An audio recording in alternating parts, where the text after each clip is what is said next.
मेरा नाम नरपत सिंह दरबार। मैं सामाजिक कार्यकर्ता हूँ।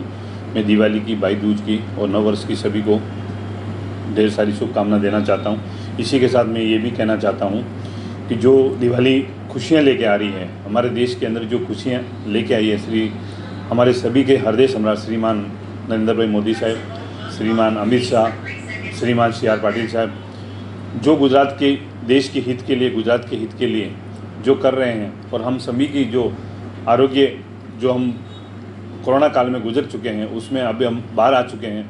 अब जो एक पर्व, दिवाली के बाद एक और पर्व आने वाला है, वो है लोकतंत्र का पर्व। हम गांव तो जाएंगे, लेकिन इस लोकतंत्र के, दिवाली के बाद हमारा सबसे बड़ा लोकतंत्र का जो त्यौहार आएगा, उसमें हमें बढ़ चढ़कर हिस्सा लेना होगा। जिस तरह से हम दिवाली मनाते हैं, उसी तरह ये लोकतंत्र का पर्व को भी मनाना होगा। ये लोकतंत्र का पर्व अगर मजबूत होगा तो हमें इस देश के अंदर 370 हटाना हो, राम मंदिर बनाना हो, या वाराणसी का मंदिर बनाना हो, या हिंदू धर्म को मजबूत करना होगा, तो इस पर्व को भी अपने को मजबूत करना पड़ेगा। क्योंकि हमारे विश्व के अंदर सबसे ज़्यादा अगर लोकतंत्र मजबूत है, करना है, और मोदी साहब को, अमित शाह को और सी.आर. पाटिल साहब को मजबूत करना है, जो लोकतंत्र का पर्व आएगा उसको हम बढ़ चढ़ कर हिस्सा लेंगे, तो उससे जो पर्व का जो 28 तारीख को जो घोषणा होगी, 8 तारीख को जो घोषणा होगी चुनाव की, उसमें विजय रथ के अंदर वो दिवाली जो हम मनाएंगे, वो हम सब मिलकर के गुजरातवासी श्रीमान नरेंद्र मोदी साहब को, अमित शाह को और श्रीमान सी.आर. पाटिल साहब को तोहफा देंगे। वो लोकतंत्र का सबसे बड़ा तोहफा होगा, जिससे हमें क्या होगा कि हमारे देश का विकास होगा, गुजरात का विकास होगा।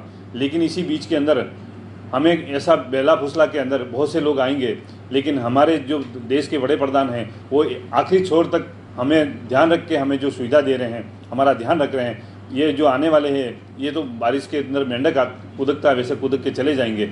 इसी से मैं यही निवेदन करना चाहता हूँ कि जो हम दिवाली तो मना करके हम गांव जाएंगे, लेकिन वापस आकर के, और हमें ये लोकतंत्र का पर्व है, इसको भी उसी तरह बढ़ चढ़ के हिस्सा लेना है जिस तरह से हम दिवाली मना रहे हैं। उसके बाद मैं आपसे ये भी निवेदन करना चाहता हूँ कि आप, जब खुशियाँ होती है तो आदमी दूसरी चीज़ें भूल जाता है। आपको उसमें खुशी के साथ में अपनी दूसरी भी जिम्मेदारी को समझ के चलना पड़ेगा। उसमें पहली जिम्मेदारी ये होगी, हमारे बच्चे पटाखा फोड़े, उस पर ध्यान रखें। उसके बाद हम घर में दीपक जलाएं, उसका ध्यान रखें। उसके बाद हम यहाँ से जब जाएँ तो अपनी जो घर में कीमती सामान होगा उसको सुरक्षित जगह रख के जाएँ, जिससे हम आने के बाद में जो खुशी है वो गम में न बदले। उसके अलावा हम ट्रैवल्स करने जाते हैं, हमें मन में खुशी होती है, परिवार के साथ एंजॉय करते हैं, तो सारे लोग उसी में खुशी में रहते हैं, तो कोई दुर्घटना नहीं हो, उसमें भी हमें ध्यान रखना है।